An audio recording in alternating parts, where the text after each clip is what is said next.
Esquizofrenia. Esquizofrenia é um distúrbio que afeta a capacidade do doente em pensar, sentir e se comportar com clareza.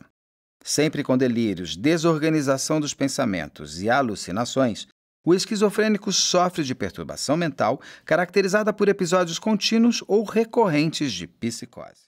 Olá, eu sou Beto Ribeiro, roteirista e entrevistador, e Aurélio Carlos Albuquerque, diretor do canal Operação Policial e também, claro, de investigação criminal.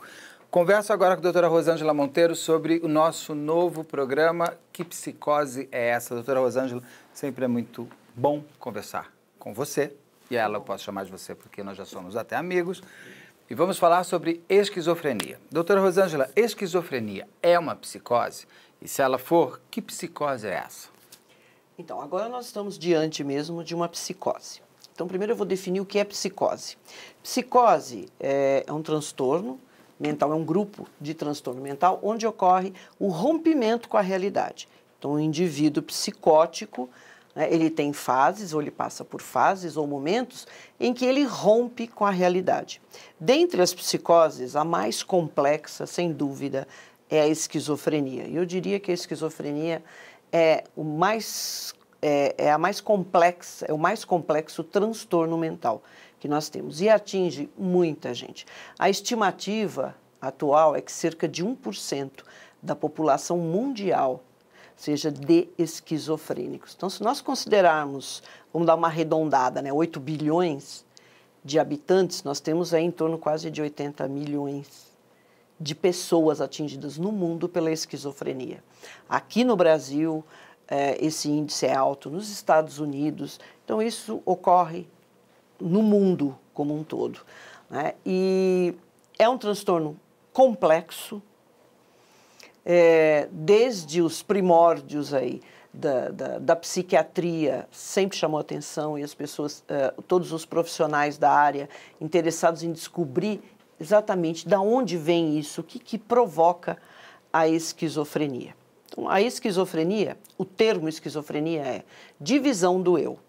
Então, tem muitas pessoas que confundem, né, esquizofrenia com múltiplas personalidades, esquizofrenia com psicopatia, porque em alguns momentos parecem que as características são semelhantes, mas são distúrbios totalmente opostos, né, totalmente distantes, discrepantes. Né? E me corrija se eu estiver errado num ponto. Por exemplo, o Alzheimer é uma doença que você acomete o doente, mas os doentes são, de fato, também aqueles que rodeiam o doente de Alzheimer. Sim. A esquizofrenia é a mesma coisa. Quem tem a esquizofrenia não é um doente solitário na sua doença. A doença também atinge quem o rodeia também? Claro, sempre. Qualquer transtorno psiquiátrico, Beto, acaba atingindo primeiro, claro que em primeiro lugar, o doente, né? E as pessoas que estão mais próximas, então família, amigos e quem tem algum tipo de convivência com essa pessoa. Então a família adoece. Tá? A esquizofrenia é muito complicada porque a pessoa ela é assodada o tempo todo por sintomas psicóticos, sintomas que levam ele a romper, a mente dessa pessoa, a romper com a realidade. Eu já ouvi assim de alunos falar assim, mas como assim? Todos nós temos uma realidade diferente. Eu falei, não é que todos nós temos realidades diferentes, nós temos visões de realidade diferente. Realidade que eu digo é assim, planeta Terra, América do Sul, Brasil, o programa agora aqui. Que psicose é essa? Nós temos esse conceito. Tá? Então, uma pessoa, por exemplo, que está com suas faculdades mentais plenas, ela sabe que se ela se jogar do 21º andar, a probabilidade que ela venha a morrer é muito grande. As pessoas sabem disso. O indivíduo que está alucinando, não. O que é essa alucinação? Quais são os sintomas psiquiátricos, então, mentais, de um doente que está, eu posso dizer, um doente esquizofrênico? Sim, um esquizofrênico. Um esquizofrênico. Existem outros transtornos que também apresentam algumas desses sintomas. Mas o importante aqui são esses sintomas psicóticos, sintomas que levam ao rompimento com a realidade. Ele tem uma visão totalmente distorcida da realidade, altera a percepção, consciência. Então, quais são eles os mais comuns? Alucinação, que é ver, sentir, ouvir coisas que não existem. Então, eu ouço vozes, que é uma das características de alucinação auditiva. Eu sinto insetos entrando pela minha pele e me corroendo. Eu vejo uma figura, sim, eu vejo uma pessoa, porque é alucinação visual. Às vezes, uma alucinação auditiva, ela acaba se materializando numa alucinação visual. Então, todos esses sintomas, ilusão, por exemplo. A ilusão é uma alteração da percepção. Então, um objeto, por exemplo, existe. Uma cadeira ou um abajur. E a ilusão que é distorção dessa percepção. De repente, para mim, esse abajur toma vida e vem na minha direção. Ou uma pessoa se transforma em algo que é extremamente assustador para mim. Na realidade, isso não ocorre. Mas para uma mente que está, né, sendo assodada por esses sintomas, um outro sintoma importante é paranoia, que é muito ligada à esquizofrenia, ou essa ideação, né, de perseguição. O que é a paranoia? A paranoia, comumente, é mania de perseguição. Então, eu estou sendo vítima de uma conspiração, o meu chefe me persegue, o meu professor de matemática não gosta de mim, aquele aluno, aquele indivíduo que está próximo de mim, ele quer me matar. Então, a paranoia é muito importante dentro da esquizofrenia e é muito comum. E sem lógica, ou seja, eu elejo aquela pessoa para minha mente foi eleita como a pessoa que me persegue. E eu acredito de fato que aquela pessoa está me perseguindo. Exato.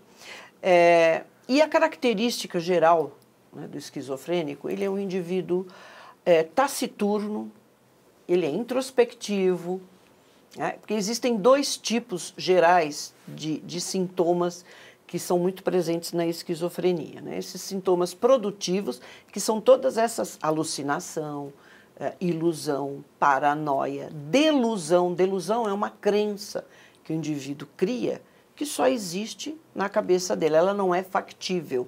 Quando nós pegamos indivíduos como aquele Jim Jones, lá da década de 70, que levou mais de 900 pessoas a se matarem, que ele criou uma seita, né?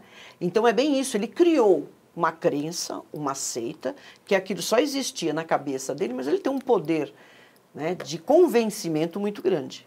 Que pessoas também que estão ali sujeitas a esse tipo, né, de ação, pessoas extremamente sugestionáveis. E veja que o indivíduo ele tem um poder de convencimento muito grande. Porque você levar 900 pessoas a acreditarem que tinham que se matar, né, diante daquela seita dele, que elas alcançariam o céu ou algo assim. Ele acredita, né? Ele acreditava e ele mesmo se matou.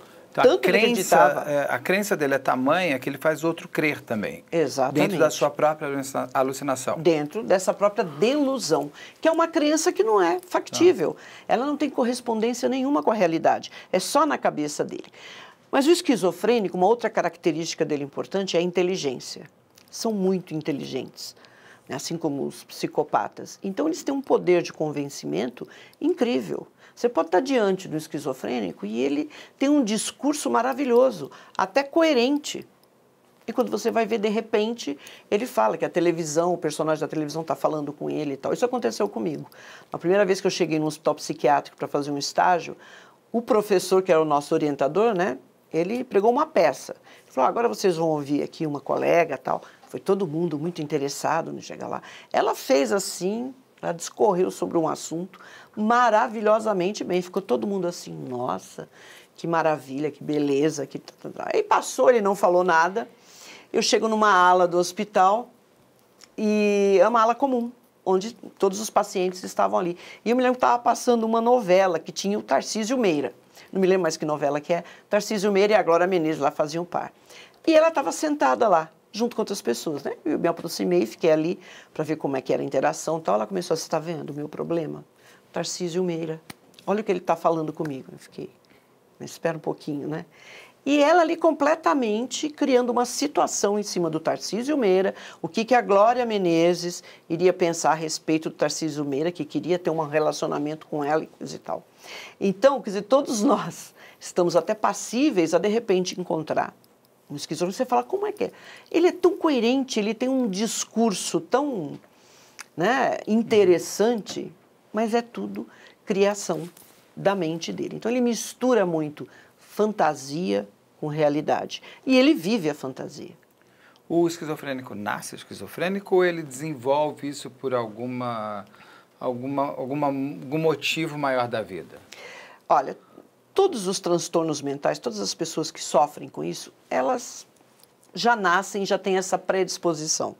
Beto, hoje, acredita-se que o resultado desses transtornos tanto é de uma herança genética, de alterações morfológicas do cérebro, de estruturas cerebrais, tá?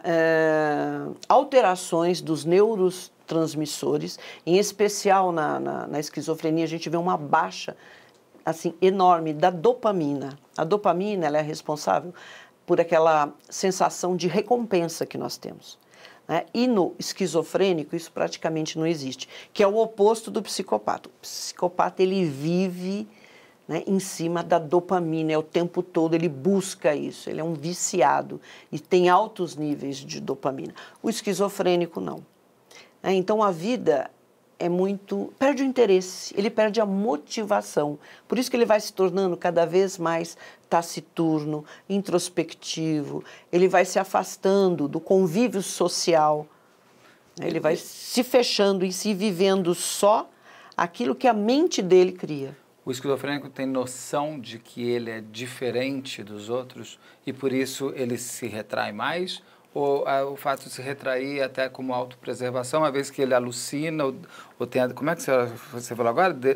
Desilusão? Como é que é? Delusão. A delusão, assim como ele tem a alucinação, ele tem a delusão, é por isso que ou ele tem noção de que ele é diferente dos outros? Num primeiro momento, não. Tá? Nenhum paciente psiquiátrico acha que tem alguma coisa. É um dos pacientes mais complicados para a gente lidar. São os pacientes psiquiátricos. Tanto aqueles que têm transtorno mental, quanto aqueles que têm até transtorno de personalidade. Muito difícil, porque ele não acredita que ele tem algo de diferente. Ele só vai tomar consciência disso a partir do início de um tratamento psiquiátrico e psicoterápico, que todos devem ter. Porque o psiquiátrico ele vai atuar nos sintomas. Então, tem necessidade de medicação, não dá para lidar com um psicótico, em especial um esquizofrênico, fazendo só psicoterapia. Não tem condição. Apesar que existem práticas interessantíssimas dentro da psicoterapia, terapia ocupacional, que fazem um bem incrível, mas ele precisa daquele equilíbrio químico. Tá? Então, a partir do momento que ele tem esse contato com o tratamento, ele vai realmente conhecer o que ele tem, né? Que tipos de instrumento ele tem que lidar para se sentir bem. E aí, só através do tratamento que ele vai ter consciência.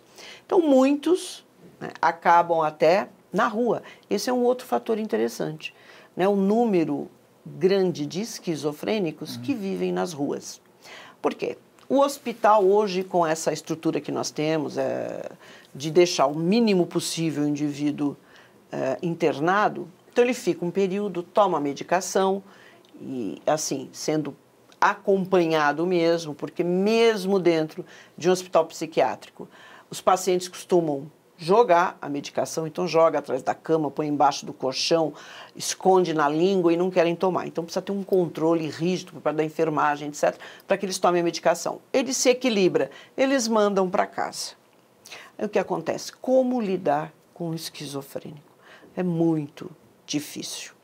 Primeiro que ele é uma pessoa introspectiva, já é do próprio distúrbio. O embotamento afetivo é uma outra característica, por isso que tem pessoas que acreditam, principalmente os leigos, que o esquizofrênico, ele não sente nada, ele não tem sentimentos de amor, ele não tem sentimentos de afeição.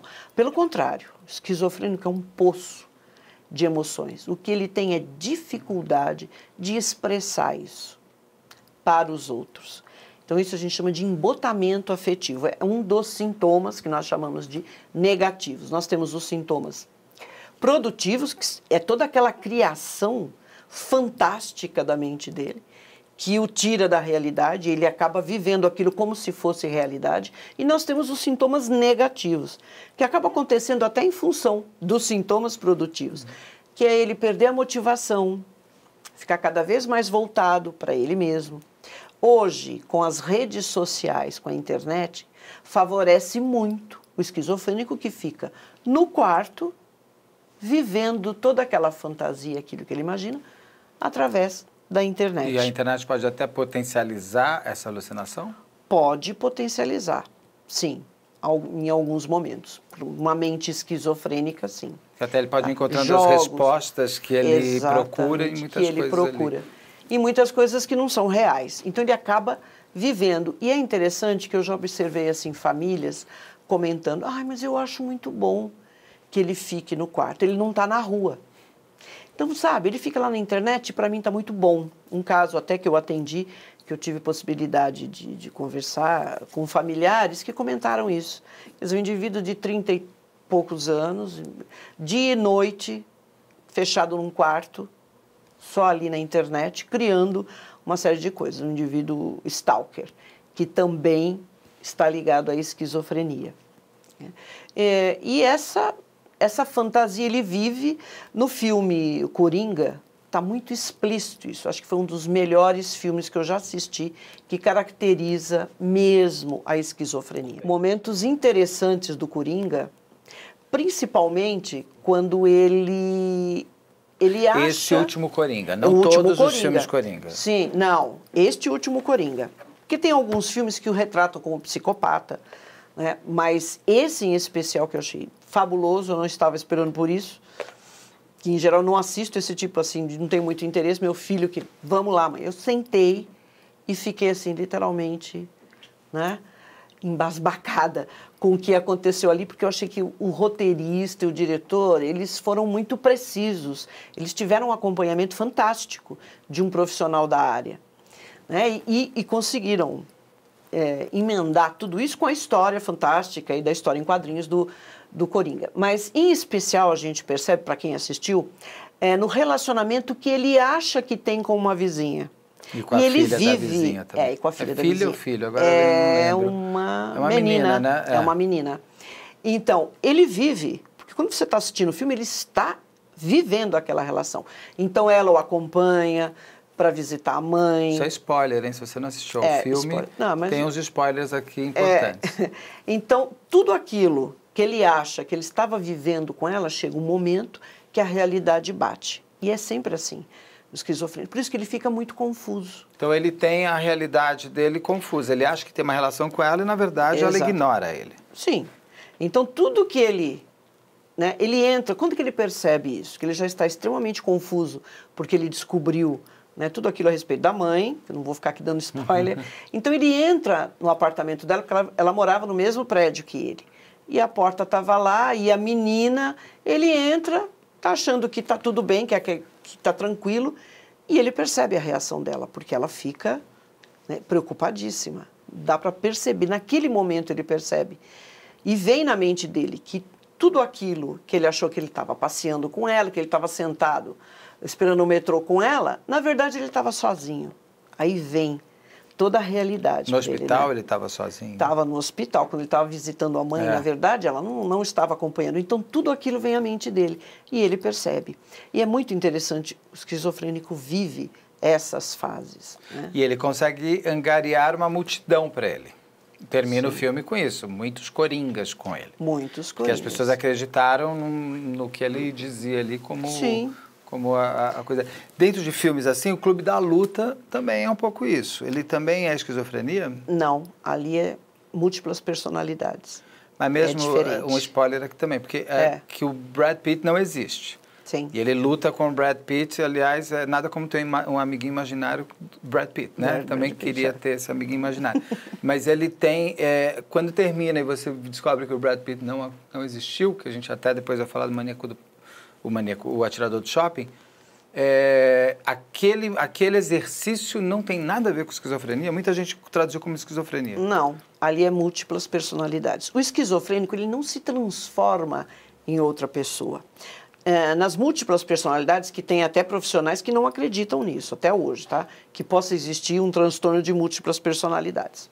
Embora nos Estados Unidos tenha até matadores, um assassino que ficou comprovado, múltiplas personalidades, etc. Bom, no Clube da Luta, ele se transforma, ele vira o Brad Pitt. na cabeça dele. É outra pessoa. O esquizofrênico não, ele continua sendo ele mesmo, só que essa divisão é na cabeça dele. Não altera, eu vou me transformar em outra pessoa. Em múltiplas personalidades, quando entra uma personalidade que não aquela original, ele se veste de forma diferente, tem idade diferente, tem aparência diferente, pode até falar outra língua. Se o indivíduo, por exemplo, tem conhecimento de outra língua, ele pode até viver. Pode ter uma alteração no sexo. Então, mulheres podem ter personalidades masculinas, homens podem ter personalidades femininas, e quando entra aquela personalidade, ele é uma mulher. Transexualidade. A gente vai falar de múltiplas personalidades, outro que psicose é essa. Voltando para a esquizofrenia, existe uma idade mínima para um doente de esquizofrenia mostrar que é esquizofrênico? Olha, desde a infância já dá para observar algumas coisas, tá? Mas a convivência é possível. Na verdade, o surto, em geral, isso não quer dizer que todos sejam assim, acontece na adolescência. Em torno de 14, 15, 16 anos, que é um momento importante na vida de todo mundo. Os hormônios se alteram, o seu corpo se modifica, é uma transição importante. Então, ali costuma aparecer o primeiro surto. O surto, o que é? Rompimento com a realidade. Então, esse indivíduo se retrai. Um outro aspecto interessante da esquizofrenia é o olhar. Não é que ele desvie o olhar, é um olhar vazio. Se você está assim, tem a oportunidade de estar de frente para um esquizofrênico, ele te olha, mas não te vê. Então pode cessar qualquer tipo de comunicação, ele já não interage mais com as pessoas, ele vai se fechando e vivendo só aquela fantasia. E é interessante, uma outra diferença de múltiplas personalidades para o esquizofrênico, que essa outra pessoa que existe nele é sempre uma pessoa negativa.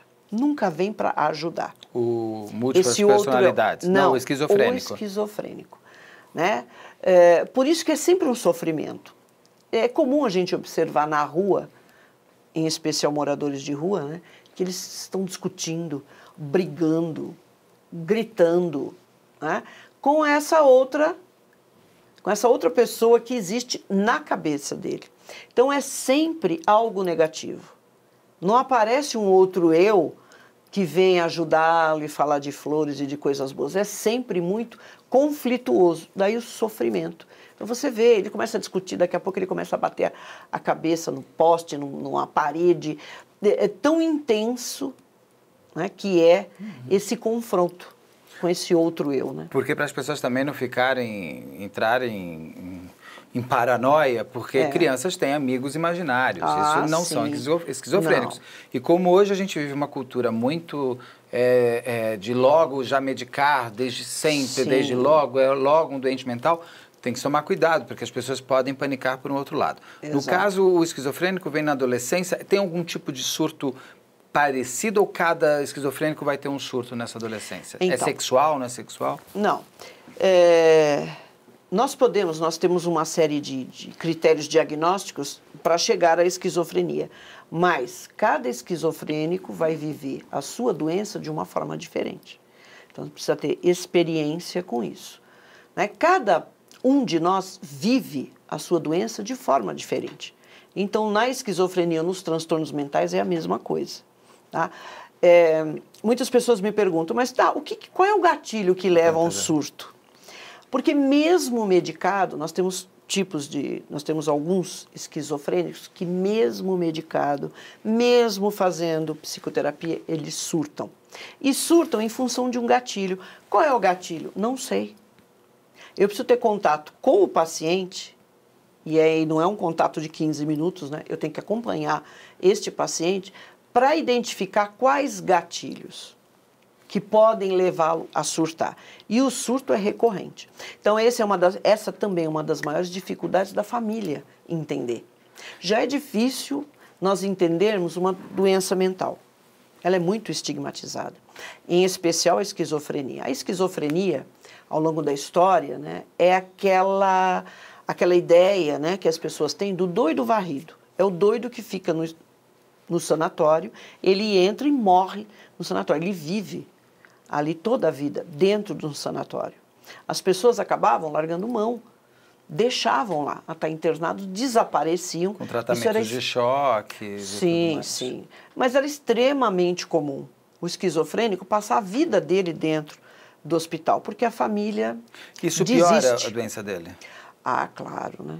Claro, apesar dele ter essa aparência, né, de que esse embotamento afetivo, essa dificuldade, é extremamente importante ele estar ao lado de pessoas, né, que ele gosta, que ele ama, embora ele não consiga expressar. A família entende esse primeiro surto ou passa sempre como uma sensação de que esse menino esquisito, coisa de adolescente, vai estudar, tem alguma...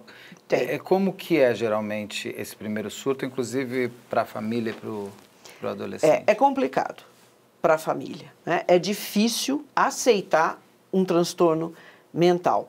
Então, a primeira reação, ou você acredita naquilo que ele está passando para você, ou então você minimiza. Não, que nada, daqui a pouco você não está precisando fazer esporte, você está precisando sair de casa, você tem que sair, você está muito aí, né, só envolvido com leitura, ou com videogame, ou com coisas da internet. Então, o primeiro momento é esse. Só que depende muito como acontece esse surto. Eu vou falar particularmente, porque o meu pai é esquizofrênico. Então, eu sempre tive muito interesse pelos transtornos mentais, claro, né, que é a minha área de estudo, mas especialmente a esquizofrenia, porque eu vivi as duas coisas. Um lado técnico, que é muito mais confortável, claro, porque se eu estou atrás de uma mesa diagnosticando é maravilhoso, eu posso falar o que eu quiser e falar para a família, não, vocês têm que acompanhar, tem que estar junto. Tenham paciência. Tenham paciência, tal, procurem, tem que dar o apoio, o suporte e tal. E eu tenho o outro lado, que é conviver, como eu convivi 61 anos com meu pai. Então, era muito interessante. Eu não tinha noção disso, mesmo já estava no primeiro ano de faculdade e tal. Quando ele surtou, e o meu pai foi um caso atípico, que existem. Então, a maioria dos surtos pode acontecer na adolescência, pode acontecer no início da fase adulta, 20, 25 anos. Tá? No meu pai foi aos 40, que ele surtou. Então, quando ele veio, né, que o surto dele começou com essa ideação, né, de perseguição, de paranoia. E é interessante que a paranoia pode ser em função dele mesmo. Então, eu estou sendo vítima de uma perseguição, pessoas que querem me matar, pessoas que querem me prejudicar, como pode ser em função de uma pessoa da família. No caso, quando ele trouxe essa notícia, foi, olha, nós precisamos ter cuidado. Ele reuniu a família, que minha família é muito pequena, eu, minha mãe e meu irmão, e ele. Eu tenho um assunto muito sério para falar com vocês, porque existe um policial militar que está querendo matar você, Rosângela, eu. Então, a história que ele trouxe foi essa. E nós acreditamos. E eu também falei, mas como? Quer dizer, a minha preocupação foi, mas de onde você conhece? O que aconteceu? Como que chegou a isso? O que aconteceu entre você e esse policial militar? E nós ficamos todos extremamente preocupados com isso. Nossa, pai, o que nós vamos ter que fazer? Nós vamos ter que mudar. O que está acontecendo? Nós temos que ir na polícia. Veja como você... Por quê? Porque aquela pessoa que está falando isso para mim é o meu pai. Sim. Mesmo eu já cursando. Eu só tive a primeira impressão que alguma coisa não estava batendo quando eu vi chegar de carro e ele saindo ainda para trabalhar.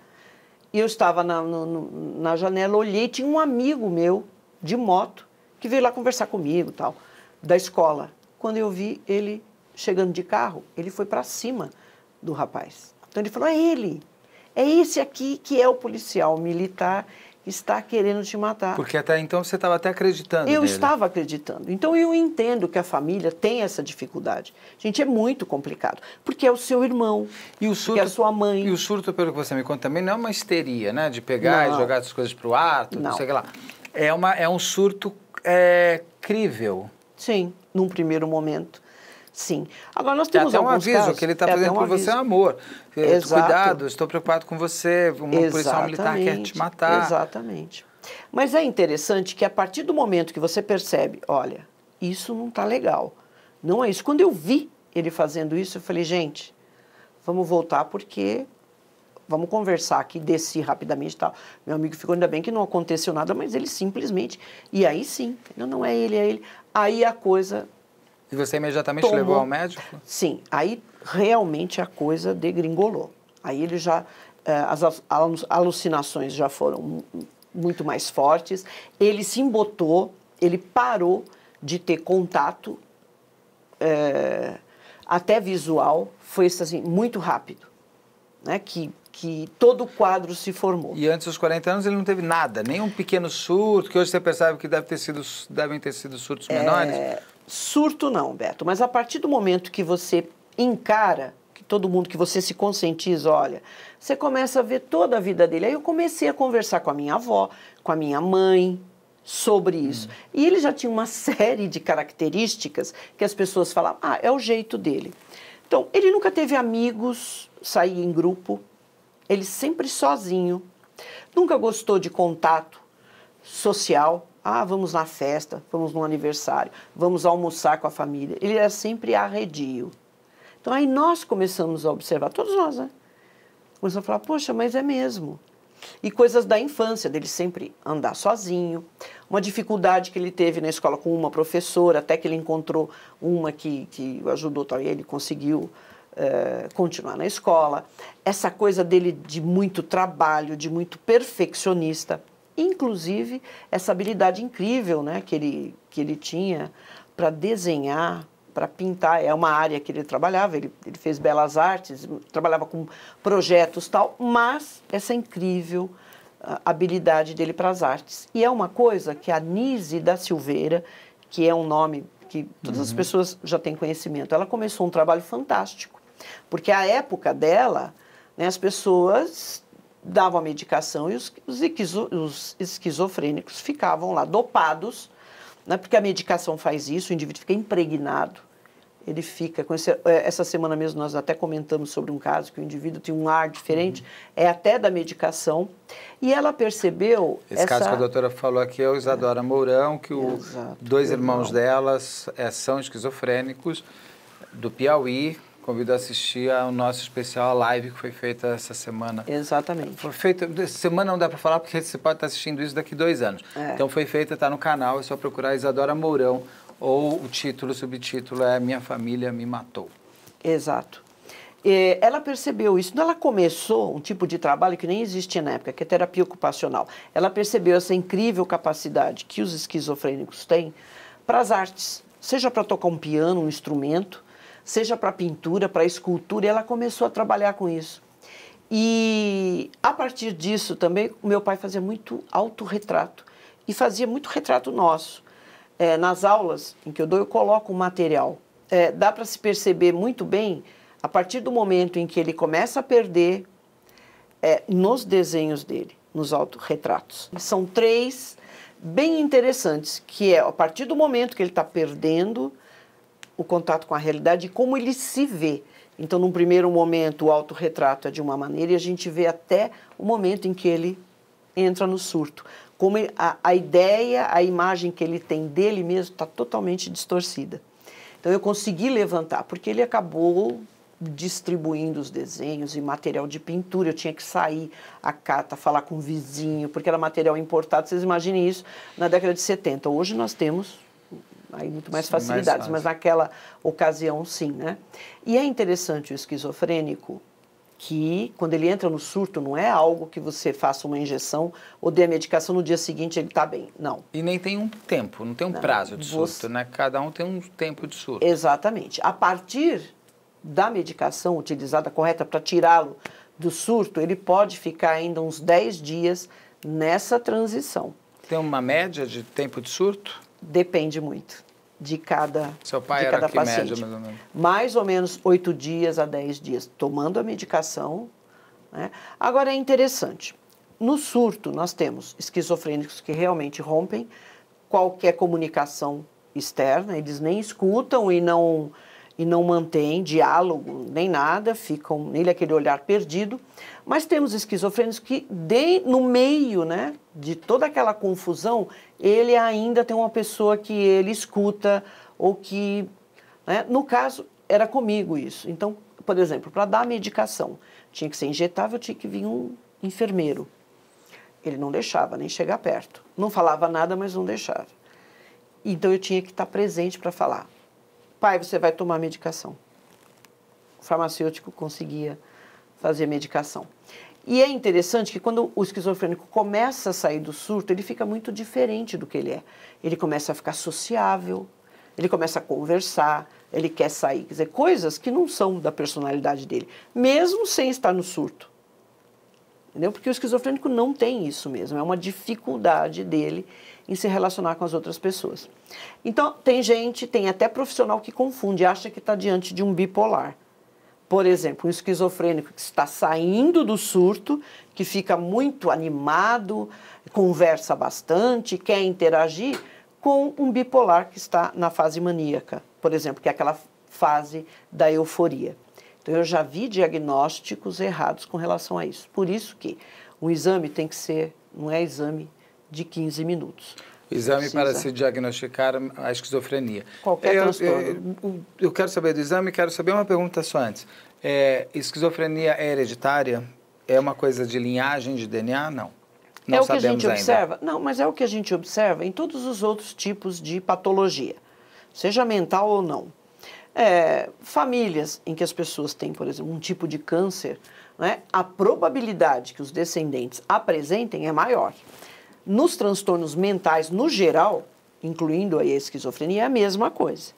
Tá? Então, você pode ter esquizofrenia nos descendentes ou nos antepassados, ou outro tipo de transtorno. Foi uma outra coisa que eu levantei também. Então, eu quis saber, eu falei, não, mas eu quero entender o que é essa família. E aí descobri que uma bisavó morreu louca, que as pessoas falavam. O irmão mais velho do meu pai, também aos 18 anos, saiu pela rua, aquela coisa meio diferente, aí tiveram que ir atrás e tal. Parentes próximos com problemas mentais. Entendeu? Então, a probabilidade que ocorra é maior. Isso não quer dizer que necessariamente vai ocorrer esquizofrenia ou qualquer outro tipo de transtorno. Agora, a esquizofrenia demanda muito cuidado, porque uma das características é também a agressividade. Então, a agressividade pode se voltar contra o paciente, contra ele mesmo, e ele pode cometer suicídio, como ele pode vir a matar outra pessoa, próxima, inclusive. E essa também é uma das dificuldades. Então, se você tem um esquizofrênico no surto, até a medicação surtir efeito e ele começar a se estabilizar, é uma preocupação, porque você tem que ficar 24 horas, ele não dorme, alguém tem que ficar acompanhando, você tem que tirar absolutamente tudo da casa, tudo que você possa imaginar, que ele venha utilizar para se matar ou para matar outra pessoa. Você consegue dormir tranquilamente sabendo que um ente querido seu está na casa andando. É por isso que a doença não é só dele, a doença é de todos ao redor. A gente vai falar daqui a pouquinho de esquizofrenia e crime, mas para eu entender também como que é feito o diagnóstico da esquizofrenia. Como é que se faz? Eu imagino que na adolescência, hoje em dia, principalmente, que é um pouco mais conversado sobre isso e tudo mais, como que nesse primeiro surto se diagnostica? São critérios diagnósticos. Não tem nada clínico, não tem. Então, todos esses transtornos são critérios diagnósticos já estabelecidos. O DSM é muito específico com relação a isso. Então, tem tudo, a presença da alucinação, o olhar, que é muito interessante, que você tem que estar atento para isso, aquele olhar vazio. São todas essas características, né? O fato dele não manter o contato visual, não é que ele não mantém o contato visual, esse olhar vazio que te atravessa, a presença de alucinação, de delusão, todos esses sintomas psicóticos, né? E o discurso que ele vai apresentar quando ele está falando, porque ele pode chegar num momento que ele não tem contato nenhum. Então, primeiro você precisa tirá-lo disso, é só com medicação. Mas no surto que se diagnostica? Olha, você já pode ter uma ideia, não necessariamente no surto, quando você percebe um comportamento já diferente. Mas é muito difícil, né? Porque a família não enxerga isso e o próprio paciente não procura, porque ele nunca tem nada. Ele tá vivendo... Por exemplo, psicopatas sempre falam que psicopatas não têm tratamento porque ele é, inclusive, refratário. Ele não Sim. busca, ele não quer. O esquizofrênico também é refratário a tratamento ou não? Ele é mais fácil de você fazer ele se tratar? Se o indivíduo está no surto, ele está com a vontade alterada. Então, é bem mais fácil, vamos colocar assim, de você pegar e falar assim, não, você vai para um tratamento. Mas se ele não estiver no surto, você tem que entrar todo com convencimento e para convencê-lo a fazer isso. Eles não vão. Então, muito difícil. Quando o esquizofrênico não está em surto, ele toma o remédio todo dia? É um remédio, um comprimido? O que é? Sim, tem que ter um acompanhamento, uma medicação. Tem vários medicamentos, mas o mais conhecido é o haloperidol, que é o Aldol. Né? E outros, depende muito do médico. Que vem com uma série de efeitos colaterais também. Sim, que deixa impregnado, então você tem que acertar a dose. O meu pai e todos os outros esquizofrênicos, se você pretende que ele se equilibre, é medicação o resto da vida, ou toda a vida. E seu pai ia e tomava? Sim. Ele tinha consciência de que ele tinha que Tinha tomar? consciência porque ele sempre fez psicoterapia individual e já estava agora na fase do grupo. Então, mesmo que, por exemplo, ele procurasse, durante muitos anos, ele frequentou o mesmo médico, foi paciente do mesmo profissional. Mas depois ele acabou mudando e a psiquiatra falou, mas o senhor toma uma medicação muito antiga, vamos mudar? Ele falou, não quero mudar, porque eu estou bem. Sim. Por que eu vou mexer em algo que está bem? Para que buscar essa dosagem de novo, exato. se não então, está funcionando? Esse indivíduo, ele só vai tomar a medicação correta quando ele se conscientizar daquilo que ele tem. E quando que ele consegue isso? Através da psicoterapia.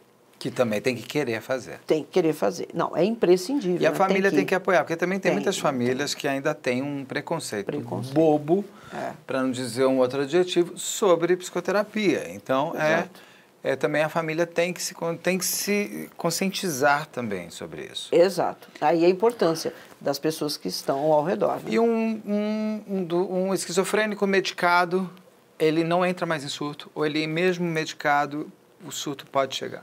Pode acontecer. Por causa desse gatilho que não sabemos qual é. Exatamente. Então, o gatilho pode ser uma pressão no trabalho, ou algo que ele esteja querendo, por exemplo, não, eu preciso trocar de carro, aquilo gera uma ansiedade, o carro que eu comprei que é novo, tal. Pode ser qualquer coisa. O gatilho pode ser até bom.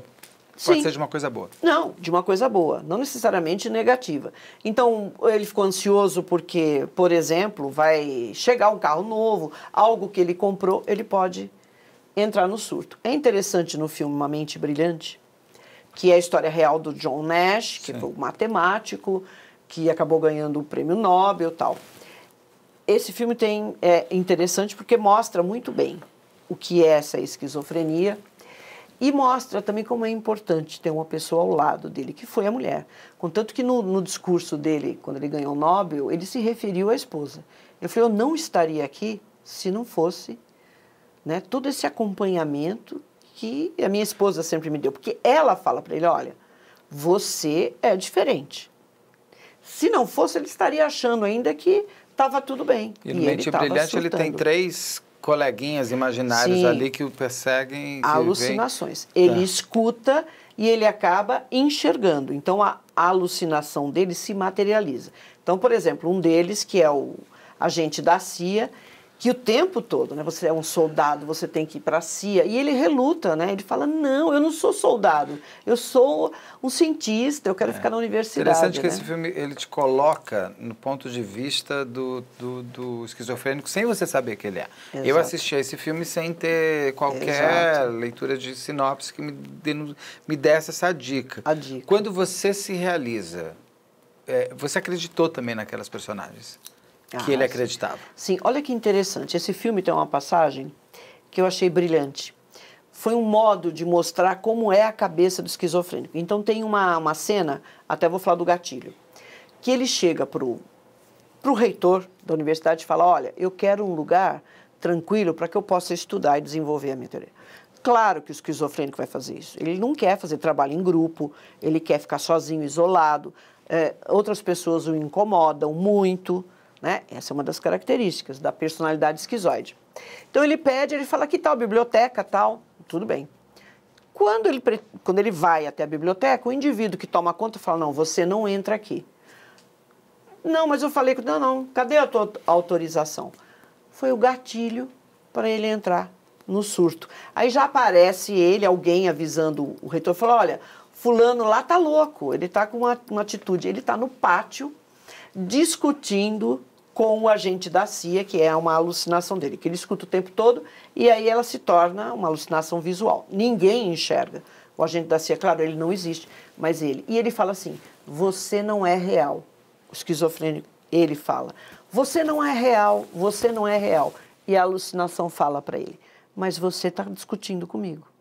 Então isso aí foi assim um insight tão interessante, porque é bem isso. Por isso esse sofrimento do esquizofrênico. Ele fala, mas essa voz não é real. Mas ele continua escutando. Você não é real, esse monstro não é real, o agente da CIA não é real, o cachorro que está falando comigo não é real. Mas o cachorro está falando com ele.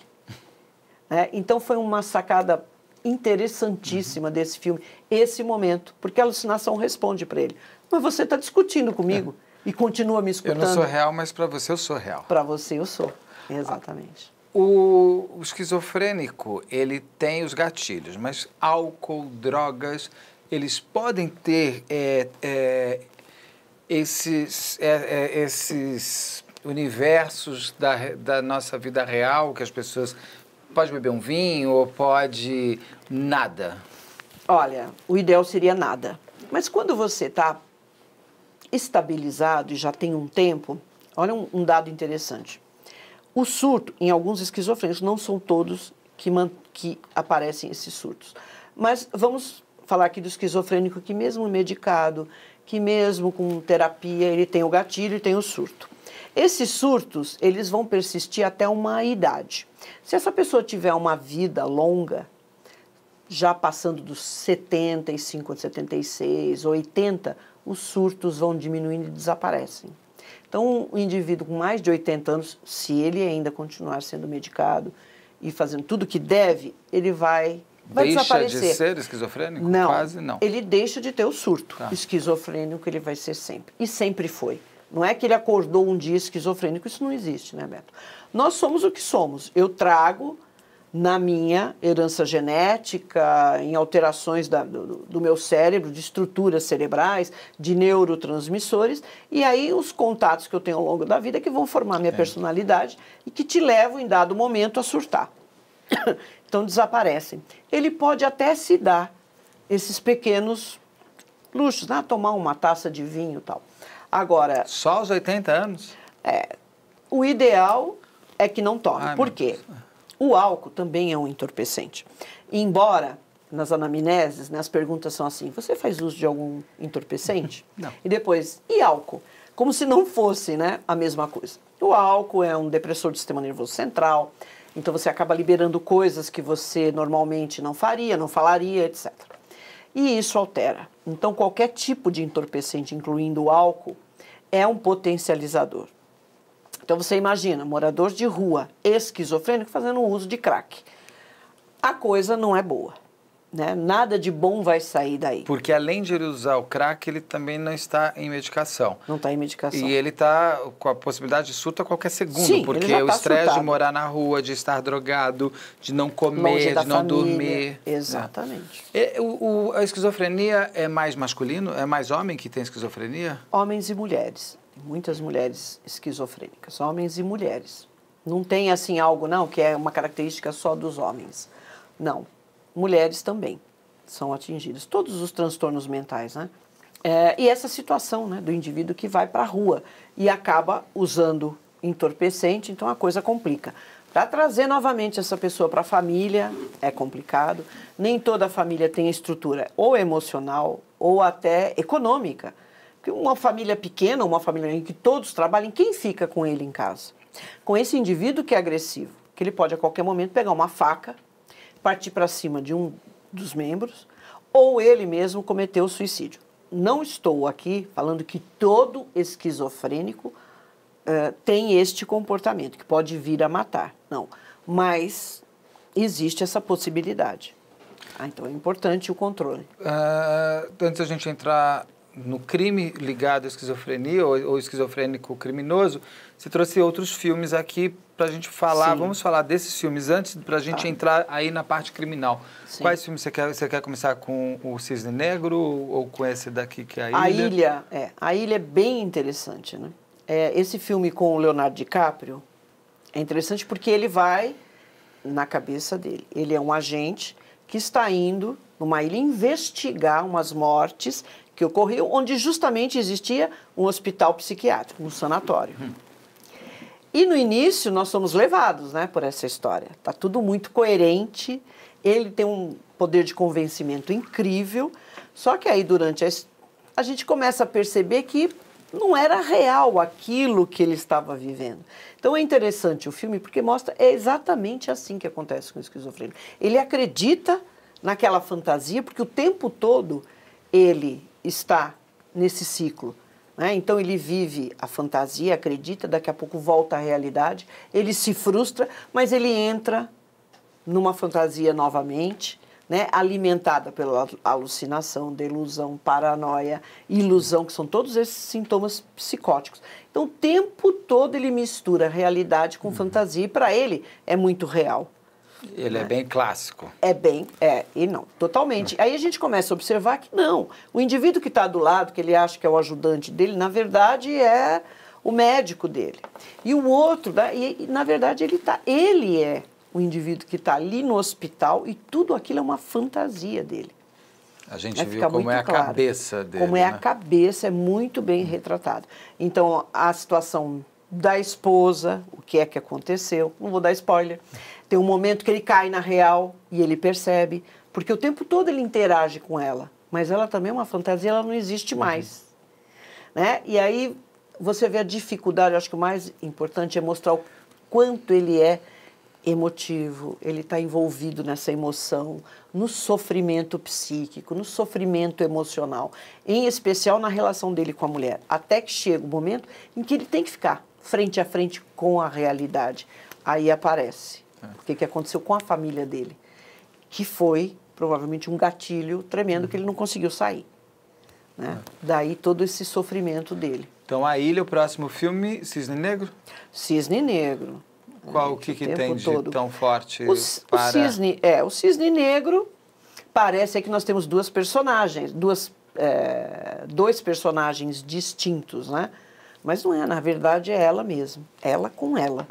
Né? O lado em que a fantasia é o lado do cisne negro e a realidade é ela ali, né? Que faz o papel desse balé clássico, né? Que é a morte do cisne, o Lago dos Cisnes. Então o cisne branco, o cisne negro dá a impressão, né, que seria outra pessoa, a paranoia dela com relação à outra que está ali para substituí-la, ela acha que a todo momento é ela que vai tomar o lugar. Então tem a paranoia. Só que a gente vai sendo envolvido pela história. Ela mesma. Como se nós estivéssemos na cabeça dela, né? Até que a realidade aparece. Figura histórica, Antônio Conselheiro de Canudos seria um pouco esquizofrênico? Porque ele tem o quê de Jim Jones? Porque o Chico Anísio fazia um personagem baseado no... Ele chamava Jim Jones. E eu pego, às vezes eu me confundo. Ele tem o quê, o Antônio Conselheiro de Canudos? Porque ele fez uma legião de pessoas... Sim. Conseguiu vencer guerra e ele acreditava, né? Ele tem o quê? Tem. Eu acho que se nós fôssemos a fundo nisso, esses grandes líderes, especialmente espirituais, né? Tem alguma coisa aí, né? E é interessante porque ele acredita naquilo que ele está falando. Não é assim deliberado, não é o estelionatário que fala, bom, eu vou iludir todas essas pessoas, né, por algum motivo, por algum interesse. Porque tem também, né, o tipo que leva uma legião com ele. Mas a intenção é outra. Esses indivíduos, eles acreditam, né? Eles se veem como missionários. Tem uns que levam à morte 900 pessoas e tem outros que acabam motivando realmente outros para um lado mais positivo até. Tem figuras também políticas e líderes de países. A Dona Maria I de Portugal, se não me engano, era esquizofrênica. Sim. Só que Portugal ainda tira ela do poder, porque um rei um presidente esquizofrênico é um problema se ele não tiver medicado. Ah, tranquilamente. Você imagina isso Uma no guerra. século XVII, XVI, XVII, XVIII, em que não se... Né? Nós temos aí vários exemplos, né? Da Inglaterra, de reis da Inglaterra completamente... Claramente né? esquizofrênicos. Claramente esquizofrênicos, no surto o tempo todo. Não havia medicação. Loucura em função de sífilis. Mas né? a sífilis não pode desenvolver a esquizofrenia. Não, esquizofrenia não, Mas mas a leva o loucura, indivíduo... sim. Sim, leva à loucura, que é a psicose. É um outro tipo de que psicose, não é a esquizofrenia. O Delfim Moreira, o presidente brasileiro que durou só 6 meses, ele era bem esquizofrênico. Sim, total. Ficava olhando pela porta, assim. A E paranoia, ele é o né? único presidente brasileiro que conseguiram tirar, foi empichado Sim. pela loucura. Exato. E é engraçado porque ele dá o nome para a avenida mais cara do Brasil, né? No Leblon, no Rio de Janeiro. E foi um presidente de 6 meses. E hoje você não tira um presidente pela loucura, que devia estar na regra, né? Deveria estar. Um esquizofrênico medicado, ele pode tudo? Pode voltar a trabalhar. Pode ser diretor de empresa, presidente, ou não consegue chegar? Não, consegue. Eventualmente, sim. Tá? Se for uma esquizofrenia que você consiga controlar, porque nós temos alguns espectros na esquizofrenia. Tem alguns casos realmente que a pessoa não fica agressiva, mas ela se fecha totalmente no mundo dela. O acesso, em geral, é de poucas pessoas a ela. E aqui eu cito novamente o caso, né, da Isadora, que nós comentamos. Da Isadora um dos Mourão. irmãos, Isadora Mourão, exatamente. Um dos irmãos era essa situação. Nós tínhamos 2 esquizofrênicos, então um que ficava o tempo todo isolado, ele, né, se isolou totalmente, então ele rompeu com qualquer tipo de comunicação, né, de entrosamento, e ele só aceitava a presença da mãe. A mãe para dar medicação, a mãe para dar, né, alimentação, ele vivia em função disso, de uma pessoa. E nós temos um outro que na adolescência já surtou, então ele já fazia tratamento desde os 14 anos. Estudou, se formou, Fez trabalhava. 2 faculdades, né? Trabalhava. Exato. Vai ter características da esquizofrenia? Vai. Não dá assim para falar assim, não é nada. Uma pessoa que tenha um pouquinho mais de cuidado, seja mais observadora, vai perceber. Contanto que esquisito, é diferente. seria a palavra que as pessoas usariam, esquisito, né? Sim, ele é esquisito, ele é antissocial, né? Às vezes as pessoas usam isso até para, né, ofender. Você é uma pessoa antissocial, você não gosta disso, mas não é, ele não consegue, em função desse embotamento afetivo, né? Não é algo que ele queira ser. No filme Shine, ele é um grande e brilhante pianista. Pianista, sim. Quando o esquizofrênico, ele tem esse dom artístico, ele tanto que no Mente Brilhante ele ganha o prêmio Nobel. Sim. O artístico que eu digo é principalmente se ele puder fazer algo sozinho, por ele mesmo. Exato. Isso acontece, no Shine mostra bem isso? Mostra. É também uma história real, assim como Uma Mente Brilhante, de um virtuoso no piano e os conflitos que ele teve com o pai, porque o pai não conseguia aceitar essa dificuldade do filho. Então ele cobrava muito, contanto que ele acabou saindo de casa, porque a convivência, se a família não se conscientiza disso, ou ela bota para fora esse indivíduo e fala, não, aqui não dá para conviver, você é irracível, você é insuportável, você é antissocial, você... Né, é a visão que a família tem do indivíduo, ou ele acaba saindo, porque não dá convivência. Foi o que aconteceu com o Shine. Ele já era um indivíduo brilhante, sem tratamento, sem medicação. Ele acabou sendo consumido, né, por todos esses sintomas psicóticos que ele acabou na rua. É muito comum isso. E aí, em função de uma pessoa que observou, ele entrou num bar, ele já era um morador de rua, sentou no piano e ali arrasou. E as pessoas todas assim, o indivíduo falou, eu sei quem ele é. Só pode ser fulano, né? E aí cuidou dele, resgata, exatamente. Mais ou menos como Uma Mente Brilhante, né? Que a namorada, alguém que se aproximou, falou, pera um pouquinho, a gente tem que lidar, você é diferente. Tem alguma coisa aqui que está te atrapalhando, né? Esses esquizofrênicos são salvos pelo amor. Pelo amor, exatamente. Por isso que é totalmente diferente de uma mente, de uma personalidade psicopática. Não tem nada a ver com psicopata. As pessoas confundem o embotamento afetivo do esquizofrênico com a falta de capacidade de amar ou de sentir afeto do psicopata. Na verdade, é possível você resgatar isso no esquizofrênico. Falemos então, pegando essa parte do psicopata, esquizofrênico, como quase crime, falando de crimes ligados a esquizofrênicos. Começando com um clássico aqui, que é o atirador do shopping. Ele, o que ele tem de ser um criminoso por causa da esquizofrenia, ou a esquizofrenia que o levou a fazer um crime? Foi a esquizofrenia que o levou, né, a se sentir... O que acontece? Ele é um tipo de serial killer que nós chamamos de matador em massa, mass murderer.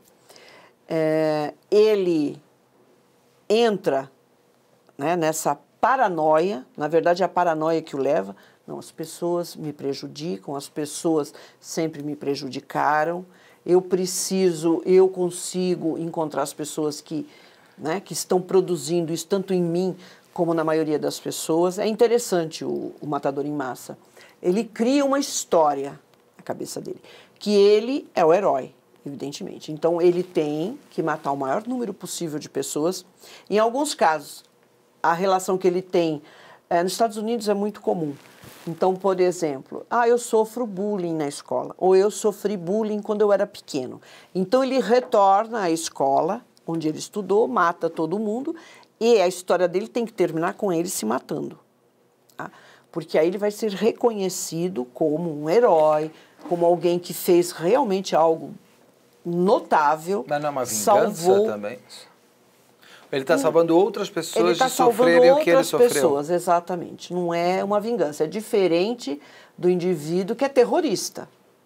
Tá? Às vezes as pessoas confundem um ato terrorista com esse matador em massa. Não é isso. Mas é interessante que, você vê, no caso do Matheus, ele não foi na escola nem nada disso. Ele foi num... O Matheus é o Matheus da Costa Meira, que ficou conhecido como atirador do shopping do crime de 1999, que entrou no filme Clube da Luta, que muita gente achou que tinha a ver os dois, tinha a ver o filme com ele, foi ao acaso, mas ele é diferente, ele não vai para a escola. Ele não vai para a universidade, nem para a escola, ele vai para um local onde tem um número razoável de pessoas, porque o matador em massa é assim, ele quer matar o maior número possível de pessoas e se matar. E com isso, ele ser reconhecido como alguém, é uma fantasia, uma delusão, que isso não é factível, ser reconhecido como alguém que fez um grande favor, fez um ato notável para a humanidade, para as outras pessoas. Entendeu? Então, tanto ele pode ir para a escola onde ele sofria bullying, só que ele sofria bullying, se ele sofreu realmente, porque pode ser uma paranoia, quando ele tinha 4 anos de idade, só que ele tem 20 agora, né? Surtou. E ele volta para a escola, claro que aquelas pessoas que ele mata, como aconteceu nos Estados Unidos, que um desses indivíduos matou 27 pessoas. Eram crianças de 4, 5 anos que não tinham mais nada a ver com ele. E aí acabou matando a diretora e outras pessoas que até eram da época dele, e se matou. Poxa, mas por que o Matheus, então, não se matou? Não é que ele não tivesse a intenção, é que os seguranças, eles foram muito efetivos no shopping. E esse também tem um lado aí próximo a mim, porque foi no Shopping Morumbi, no dia do lançamento do filme Clube da Luta, e meu filho estava lá na sala do cinema. Ele assistiu, saiu, ele chegou, esse indivíduo, quando ele tinha acabado de sair. Seu filho saiu na sessão anterior? Saiu na sessão anterior. Uau! Umas coisas... A mãe de uma amiga minha estava lá e morreu. Morreu. Foi 3... Porque, olha, os seguranças foram de uma rapidez tão efetivos que ele não conseguiu matar mais pessoas. Seu filho viu ele? Não viu. Já tinha saído do shopping? Já tinha saído. Né? Mas eles foram muito eficientes, nem sempre acontece isso. E, às vezes, também eles se deixam matar pela polícia. Tem um caso interessante, um dos mais recentes nos Estados Unidos, que era já de um homem de 60 anos, em tratamento pela esquizofrenia, milionário, ele comprou um arsenal de armas de todo tipo, foi para um hotel no Texas, foi para um hotel 10 estrelas, ficou lá numa suíte no último andar, colocou uma série de câmeras e ficou lá postado atirando nas pessoas que passavam lá embaixo. Não é Quer dizer, aquele de tinha... Las Vegas do show, não? Esse é outro? É porque os Las Estados Unidos Vegas conseguem... ou Texas? Não, ele tem vários. Porque os Estados Unidos conseguem Pode ter uma... ser de Las Vegas, eu não sei. Ele começa a atirar nas pessoas. E por que ele colocou todas as câmeras? Para ver o momento em que a polícia está chegando. Claro que a polícia chega rápido, porque alguém vai falar, escuta, tem um indivíduo não sei aonde, ou num prédio, quando consegue, atirando nas pessoas lá embaixo. Ele matou uma série de pessoas, que ele não tinha vínculo nenhum. Eu acho que é o de Las Vegas, porque estava tendo um show embaixo, tinha o hotel. E é engraçado que eu tinha voltado de Las Vegas fazia pouco tempo também. E aí eu vi esse lugar, e aí ele ficou atirando a esmo, e como tinha o show, ele foi acertando todo mundo. Muito. Então, exatamente. Eles procuram locais onde existe um número grande de pessoas, porque na alucinação, na delusão dele, é isso. E o que ele fez? Quando ele percebeu que a polícia estava chegando, ele se matou. Então, nós temos casos desses, né, que acabam saindo, não se matam, vão para um hospital psiquiátrico, como é o caso do Matheus. Ele está no hospital psiquiátrico até hoje. E ele, o Matheus, tem um ponto importante. Ele é preso pelo crime do shopping como não sendo esquizofrênico, ou se for esquizofrênico sem estar em surto. Logo, não seria um esquizofrênico. Aí ele vai para a cadeia comum, na cadeia, ele tenta matar o colega de cela. Sim. E aí ele é colocado como esquizofrênico. Sim. É possível um esquizofrênico fazer o crime que ele fez sem estar em surto?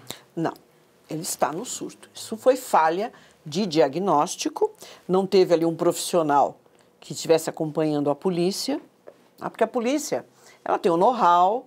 Vamos contar também que isso foi lá na década de 90, 99, hoje 1999. Hoje já está um pouco diferente. Contanto que os casos que aconteceram recentemente, as pessoas já tinham uma noção do que poderia ser, né? No caso dele, é falha mesmo, né? No momento da detenção. Foi uma falha da perícia. Falha. Porque ele foi periciado, não foi? Para ter esse tipo de laudo. Não, mas isso posteriormente, né? Na cadeia, que ele passou por um exame psiquiátrico. Então, mas antes, é porque a gente fez bastante esse caso, eu me lembro que eu entrevistei todo mundo. Só estiver enganadíssimo, acho que não, mas teve um laudo... Um laudo que indicou que ele não estava no surto. Não, mas ele é o clássico, falhas existem, né? Eu não sei quem elaborou esse parecer. E depois parecer, ele ser colocado como esquizofrênico, fica claro, uma coisa... Né? O esquizofrênico, ele vai cometer esse tipo de coisa no surto. Tá? Ele pode ser inimputável, como ele está agora, só que ele tem que ficar num sanatório judicial, num hospital. Até para falar do futuro do Matheus, eu vou pegar um outro caso antes, que é o do Glauco, do cartunista Glauco. Sim. Que o Cadu, um esquizofrênico, ele acha que o Glauco, o cartunista, é Jesus, e ele tem que ir até o irmão dele, que a gente fez esse caso também, eu me lembro que é muito impactante. Aí ele vai quer que o Glauco vá até a casa dele e fale para o irmão dele, eu sou Jesus, senão o mundo vai explodir. Essa era a delusão dele. A crença totalmente irreal. E a morte do Glauco, ela é realmente algo muito fora do comum, porque está chegando o filho do Glauco quando ele está levando o Glauco e o filho do Glauco, que conhecia o Cadu, porque o Cadu tomava Santo Daime. Santo Daime. Que pode ser um grande gatilho. Alucinógeno, sim. Um esquizofrênico, mesmo se estiver medicado, não deve tomar Santo Daime. Claro que não, né? Óbvio. E aí ele ele foge, ele chega a ligar no meio da mata e fala, eu que matei o Glauco, a pessoa do 190 fala, isso é trote. Daí ele pega e ele vai. Aí ele é preso, depois ele é solto, e aí ele mata de novo e morre. Pela polícia. Pela polícia, exato. Um esquizofrênico, no caso como do Matheus e do Cadu, em tratamento ele está bem, fora do tratamento ele pode voltar a matar, não pode. Ele tem mais chances de não ser mais um criminoso, ou um esquizofrênico que passou a cancela da morte do crime, não tem como voltar? Olha, não tem como voltar. Extremamente perigoso. Eu não elaboraria um laudo criminológico de um esquizofrênico que já passou essa linha, né, de matar, ou o matador em série, ou o caso do rapaz, no caso do Glauco, do Cadu. Esse indivíduo ele tem que ficar isolado da sociedade, não pode mais ter convívio social, né, e tem que ficar num hospital psiquiátrico, com acompanhamento rígido, né, porque ele pode vir a matar até dentro do hospital. Ia perguntar isso. Esse surto dele pode acontecer, esse surto criminoso pode acontecer em qualquer lugar? Em qualquer lugar. Mesmo qualquer medicado? Lugar. Mesmo medicado. Então tem que ser um acompanhamento rígido, né? Uma medicação até diferenciada, tem que ter um acompanhamento por psiquiatra, tem que ter acompanhamento por psicólogo, não é? Para entender este momento. Porque o psiquiatra, embora nós tenhamos hoje psiquiatras que levam mais para esse lado, né, psicoterápico, que se especializam, que acabam fazendo psicologia ou acabam fazendo aí outros cursos, psicanálise, etc., nós temos ainda aquele perfil, né, mais conhecido do psiquiatra, que é a medicação. Então, a medicação vai tratar o sintoma, a causa não, né, o entendimento não. Isso, ele precisa ter este entendimento, mas passou desse limite, isso é uma bomba relógio. Então, contanto que o Matheus até hoje, ele saiu aqui de São Paulo, conseguiram a transferência dele para Salvador. Que é o local de nascimento dele. Sim, de nascimento dele. Ele estava aqui para estudar medicina. E o Matheus também fazia muito uso de cocaína. Ele era estudante de medicina da USP, inteligentíssimo. Exato, inteligentíssimo, sim. E ele... Junto com qualquer tipo de entorpecente, potencializa. Agora, você imagina um esquizofrênico utilizando um alucinógeno, como é o Santo Daime. Quer dizer, boa coisa não vai ter. Ele já é assodado. Cocaína. Cocaína é agitação, né? É estimulante. E o Santo Daime, ele é mesmo alucinógeno, né? Claro. E ele... É essa situação que eu acho que, no meu entendimento, né? Pessoas... O Santo Daime, ele tem tudo a ver com a origem dele. A tribo que faz uso, a crença daquela tribo. A natureza, está dentro daquele contexto. De repente eu tiro um chá que é alucinógeno e trago, né, para um grupo social que não tem nada a ver com aquilo. A probabilidade que isso não dê certo é grande. Porque está fora do contexto. Eu não sou indígena, eu não sou daquela tribo, porque tem tribos diferentes também. A minha cultura não é, e de repente eu coloco um elemento que tem tudo a ver dentro de uma cultura, de um grupo social, num grupo social que não tem nada a ver. E muitos procuram por quê? Porque dá um barato, vamos falar a real. Então muita pessoa procura porque eu vi coisas, a viagem pode ser boa, a viagem pode ser ruim. Então eu tenho um esquizofrênico, pessoas que estão fazendo isso, que não tem conhecimento técnico. O Glauco, ele era cartunista, não é psiquiatra, não é psicólogo, não tem conhecimento de esquizofrenia. Ele tinha uma igreja, né, numa religião, lá no sítio dele. Exato, é uma crença, uma seita, e eu coloco um elemento aí perigosíssimo, mesmo que você não tenha nada. Você pode usar um alucinógeno, é o que acontecia com LSD, e você tem uma viagem péssima. Então, aconteciam muitas mortes acidentais em função disso, por causa da viagem, né, do indivíduo. Sim. Tanto viagem boa, se for uma viagem boa, parabéns. Não causa dependência, mas tem um efeito devastador. Agora, imagina para uma mente esquizofrênica, que já é assodada por delusão, por alucinação. Eu vou botar um alucinógeno? Acontece isso. Para pessoas próximas ao Cadu, ele estava em tratamento e foi surpresa para ele tudo isso que aconteceu. É possível um esquizofrênico sair do tratamento e as pessoas próximas não perceberem? Sim. Ele consegue criar essa máscara social? Não é uma máscara social, né? Porque ele é convincente nas fantasias que ele tem. Ele convence. Porque ele está vivendo aquilo. É diferente do psicopata. O psicopata, ele cria uma máscara social absolutamente irracional. Ele muda, ele ajusta a máscara dele, conforme o grupo social onde ele se encontra. Ele tem essa percepção legal, é absolutamente racional. O indivíduo, quando ele está alucinando, né, ele está vivendo a fantasia, ele acredita piamente naquilo, não é racional. Então, por isso que ele passa a verdade. Se as pessoas não estiverem preparadas, elas vão, no primeiro momento, acreditar naquilo que ele está falando. Né? E aí, ó, nós temos... Só uma coisa antes, do Matheus, ele tem dois pontos. Um, que ele é bem característico no que você falou sobre aquele comportamento antissocial, de ficar fechado. Ele ficava fechado dentro do apartamento dele em São Paulo, ele não tinha amigos na faculdade e tal. E ele não era de São Paulo, ele era de Salvador, e ele veio morar em São Paulo. Um esquizofrênico pode viver uma vida fora de um controle familiar? eu digo, tudo bem ele ter saído de Salvador e ter vindo para São Paulo, tão longe, o Mente Brilhante mesmo ele já vivia fora de casa. É esperado, é possível ou é preocupante? Olha, eu diria que é preocupante. Possível é. Nós temos espectros diferenciados dentro da esquizofrenia. Se é um indivíduo que tem um acompanhamento, ele pode até se isolar, morar sozinho, que é algo que ele vai procurar mesmo, porque mesmo em família ele acaba se isolando. Mas, no meu entendimento, é sempre preocupante. Tem que ter alguém por perto. Veja, já faz um tempo que o irmão da Suzane, as pessoas começaram a falar que ele estava usando crack, que ele saiu porque ele estava... Da Suzane von Richthofen. Von Richthofen. Esquizofrenia. O que aconteceu? Esse rapaz, ele acabou sendo criado, né, depois dos 14, ele convivia com os tios. Bem no período. E ele era antissocial, ele ficava em casa, ele ia para videogame. Esquizofrênico, convivendo com os tios, sob a guarda, a orientação e o cuidado dos tios. Um rapaz brilhante. Fez 2 faculdades na sim, USP, já estava física fazendo, e outra sim, farmácia e bioquímica, já estava pensando em medicina e tal. Brilhante, inteligentíssimo, esquizofrênico. Estava com os tios. Ele está equilibrado, está tomando medicação, está fazendo terapia. Vamos dar essa liberdade para ele, porque ele queria. Saiu, o que aconteceu?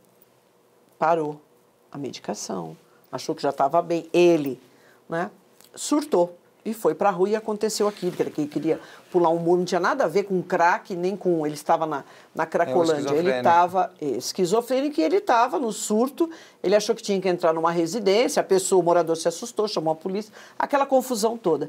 Então, aí o que acontece? Tem que voltar sob os cuidados de alguém. Ele tem um grande gatilho eterno, né, que é... Claro. Que é tudo que ele a passou, situação que ele dos passou, pais, com as da irmã. dos pais e a irmã. Né? Então, e também é bom um pouco, às vezes, para a família ir embora. Vai embora. Quando a família não está querendo cuidar muito. Não é? Eu até acho que não é isso. Né? Mas é que ele está bem. Então você fala, poxa, ele está bem.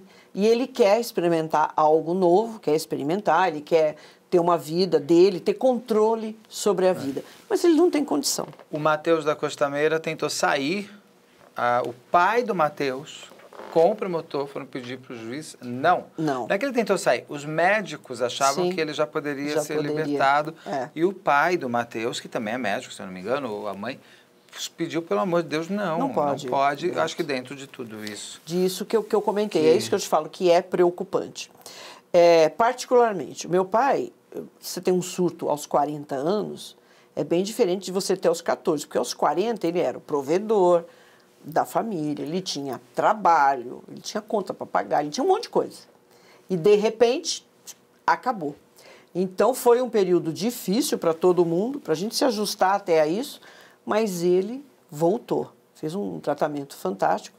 E aí, por que eu fiquei em cima? Porque nessa hora aparece de tudo. Não, é algo espiritual. Eu sou espiritualista, Neto, mas a gente tem que diferenciar. Não é caso de exorcismo, nem nada disso. É uma doença. Então, eu tive até o trabalho de convencimento, por exemplo, da minha mãe, porque é mais confortante, é interessante isso, né? Você pensar que é algo espiritual, eu vou chamar então uma médium que vai fazer isso, é alguma coisa que fizeram para ele.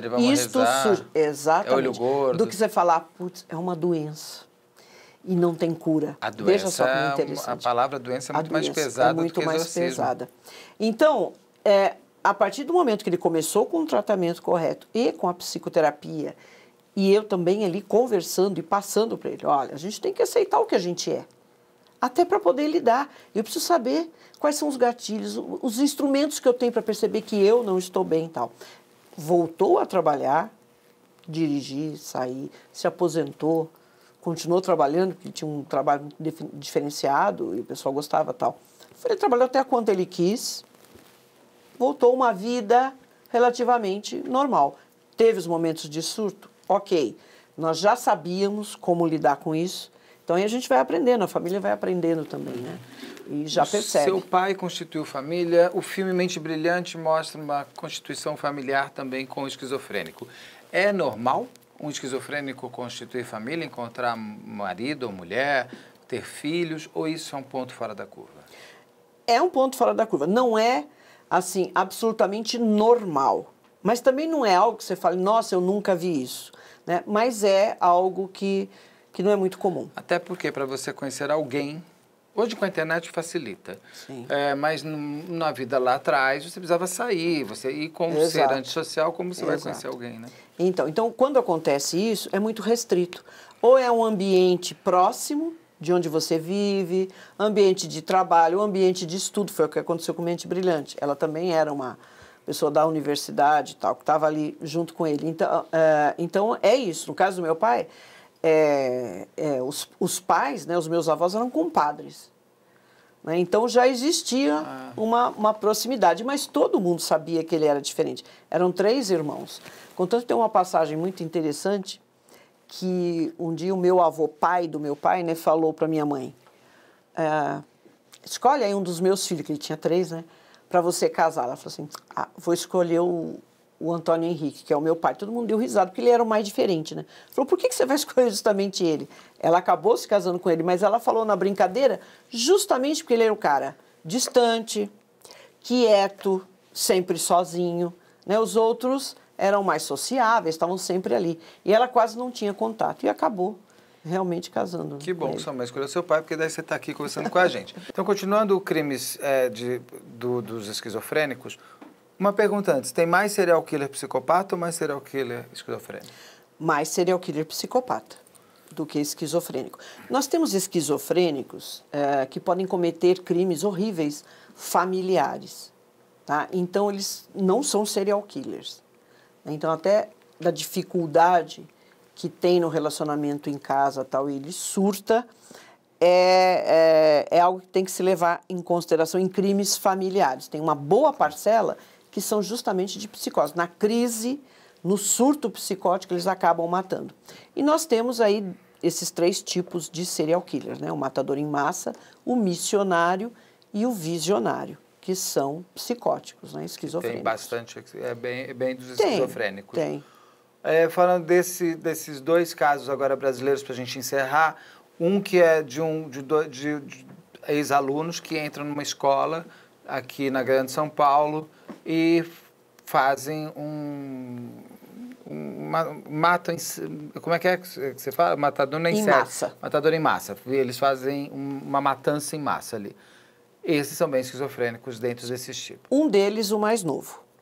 Tá? Ele está na idade que comumente acontece o surto, 17 anos, né? Todas as características, o que nós soubemos dele em família, como era a convivência dele em família e tal. E tem uma característica interessante. O matador em massa, não todos, mas uma boa parcela deles, primeiro eles matam alguém próximo dele. No caso desse garoto, foi o tio. Então, outros casos, mata a mãe, mata o pai, e aí ele voltou para a escola, e isso era uma referência para ele, a escola, né? Que ele tinha uma dificuldade, né? Sofria bullying, teve lá uma série de dificuldades. O outro que estava acompanhando, que era o mais velho, na verdade, eu acredito que ele foi meio não acreditando muito naquilo, será que ia acontecer? Porque até nas filmagens a gente vê uma mudança, uma diferença muito grande do comportamento do mais jovem e do de 25 anos. Contanto que ele foi determinado, ele entrou determinado, ele não teve dúvida. Ele já partiu na entrada ali, atirando, partindo para cima. Ele já sabia do começo, meio e fim. Já. O outro, veja a diferença, não sabia bem, né? Ele estava assustado ali. Então ele ia pegar a sacola, caía a sacola, pegava a machadinha, caía a machadinha, pegava em quem batia, nem nada. Ele foi meio... Contanto que o rapaz de 17 acabou matando. Contanto que o mais novo acabou. Contanto que o mais novo matou, o rapaz mais velho se matou. E sem então, dúvida, fechou o ciclo. Né? Sem dúvida. Sem pestanejar nenhum Sem minuto. pestanejar. Ele foi para lá, ele já tinha todo o roteiro pronto na cabeça dele, que é aquilo. Eu vou, porque eu preciso liberar, ajudar as demais pessoas, eu vou ficar como herói, né? Eu me mato em sacrifício das outras pessoas. Então, é muito claro esse caso. Tem também o caso do Rio de Janeiro, do rapaz que entrou ali, também é bem nessas características todas. Você pode ver que não muda. E o que marcou muito foi um que trabalhava numa creche no Nordeste, em Minas. Sim. E é um filme de terror o que ele faz. Exato. Aí ele vai na creche, mas ele não foi da creche. Por que ele escolhe a creche? É meio não, como... ele trabalhava lá. Ele trabalhava era, lá. assim... Eu digo assim, ele não foi da creche, que eu digo, ele não foi criança naquela creche. Não. Então, o que aconteceu com ele? Aí tem outro fator. Sempre quando acontece esse tipo de crime, as pessoas já veem, olha, as armas, porque é liberada a arma de fogo, porque é arma de fogo. A arma de fogo realmente é um facilitador, isso não tenha dúvida, né? Mas o indivíduo, quando está determinado assim, ele vai utilizar qualquer coisa. No caso desses dois rapazes, eles utilizaram até uma machadinha, compraram, tal. Se não tem arma de fogo, você usa um facão. O Damião, que foi o caso de Minas, ele não tinha condição nenhuma. Ele estava afastado, já fazendo tratamento. Veja só, ele pega a bicicleta, vai até um posto, compra gasolina, vai até a creche onde ele trabalhava, do qual ele estava afastado, e ali ele acaba jogando gasolina nos professores, nas crianças e nele mesmo. E ateia fogo. Né? Inclusive, uma professora acabou morrendo em função de estar tentando salvar as crianças, e salvou, né? Muitas delas. E, veja, é o mesmo ciclo. Então, ele quer matar o maior número possível de pessoas, às vezes tem esse vínculo, tem essa ligação com uma escola, com a universidade, ou não. Né? Então, de repente, fico num hotel em Las Vegas e atiro nas pessoas que estavam lá num show. Ele é muito determinado. O esquizofrênico, quando vai para o crime, ele é muito determinado. Sim. Mas é importante a gente lembrar que nem todo esquizofrênico é um criminoso, nem todo criminoso é um esquizofrênico, óbvio, mas principalmente é uma parcela pequena. Pequena da população. Se nós contarmos que no mundo nós podemos ter aí cerca de 80 milhões de esquizofrênicos, a gente conta nos dedos, praticamente, os casos em que nós sabemos que esquizofrênicos matam em série, principalmente. É muito pequeno, porque senão fica uma coisa, as pessoas começam a criar uma...